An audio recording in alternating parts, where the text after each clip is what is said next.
वो एक पल रुकती है, फिर और भी ठंडे लेकिन खतरनाक अंदाज में बोलती है, और कोर्ट के बाहर मेरा हाथ क्या कर सकता है, ये भी आप अच्छी तरह जानते हैं।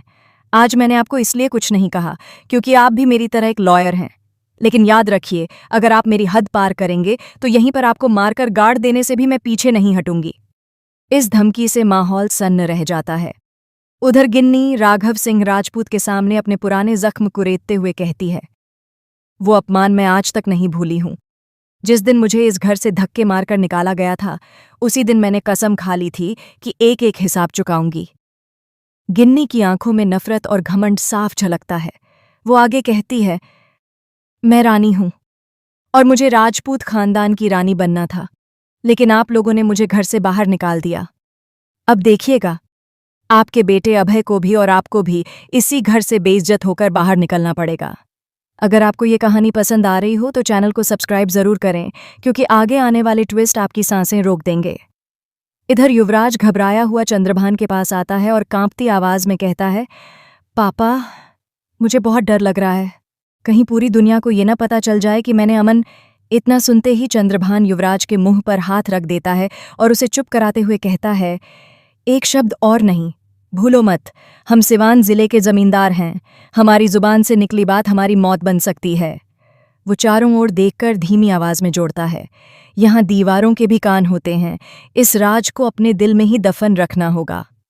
उधर राघव सिंह राजपूत गिन्नी को चेतावनी देते हुए कहते हैं, ज्यादा उड़ो मत गिन्नी, कुछ नहीं कर पाओगी तुम। लेकिन गिन्नी ठहाका लगाकर जवाब देती है, बहुत कुछ करूंगी मैं। आप अभी दामोदर मौजूमदार को ठीक से जानते नहीं हैं। जिस दिन उसका पूरा हाथ मेरे सिर पर होगा, उस दिन आपको घर से बाहर फेंक दिया जाएगा। वो गुस्से में कहती है, जिस तरह उस घर की बहू को अपमानित करके निकाला गया था, वो अपमान मेरी रग रग में बसा है और ये अपमान मैं कभी नहीं भूल सकती। गिन्नी अपने आदमियों से कहती है, जाकर दामोदर से कह दो, उसकी आंखों और दिल में बसी रानी का हुक्म है, उस अंजलि की बस्ती को पूरी तरह उजाड़ दिया जाए। उसे घर से बेघर कर दो, उसे दर दर की ठोकरें खाने पर मजबूर कर दो, ताकि उसे समझ आ जाए कि रानी से टकराने का अंजाम क्या होता है। युवराज घबराकर कहता है, पापा, वहां एडवोकेट अंजलि हर चाल में बाजी मार रही है और मैं कुछ भी नहीं कर पा रहा हूं। चंद्रभान ठाकुर गंभीर लहजे में कहता है, क्योंकि गिन्नी अब बहुत आगे निकल चुकी है। उसने पूरी की पूरी बस्ती खरीद ली है और उसकी नज़र अब राजपूत खानदान पर भी है। गिन्नी राघव सिंह राजपूत से कहती है, सबसे पहले अंजलि को बस्ती से बाहर निकालूंगी, फिर उस बस्ती पर कब्जा करूंगी और उसके बाद आपका घर, राजपूत हाउस। वो दहाड़ते हुए कहती है, मैं राजपूत खानदान का नामो निशान मिटा दूंगी, चाहे इसके लिए मुझे कितना भी खून पसीना क्यों न बहाना पड़े। गिन्नी अंजलि को ताना मारते हुए कहती है, मेरा लॉयर आ चुका है, लीगल नोटिस भी मिल गया होगा। राघव सिंह राजपूत को भी फोन करके सब बता दिया है। उसका घर भी मैं खरीद लूंगी और तेरी बस्ती पर भी मैं कब्जा कर लूंगी, पूरी बस्ती को धूल में मिला दूंगी।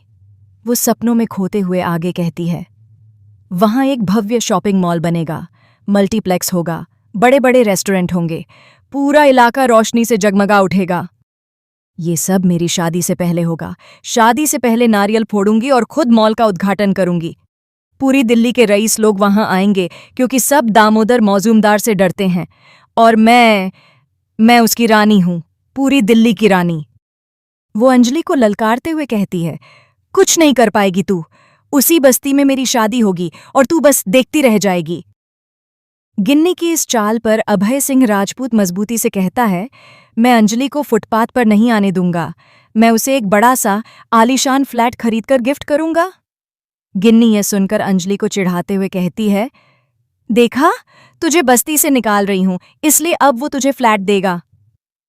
अंत में सारिका खतरनाक मुस्कान के साथ कहती है, अब बस देखते जाओ कैसे मैं गिन्नी को सांप और अंजलि को नेवला बनाती हूं। और दोस्तों, ऐसे ही धमाकेदार अपडेट्स के लिए अतुल टॉक चैनल को सब्सक्राइब करना मत भूलना।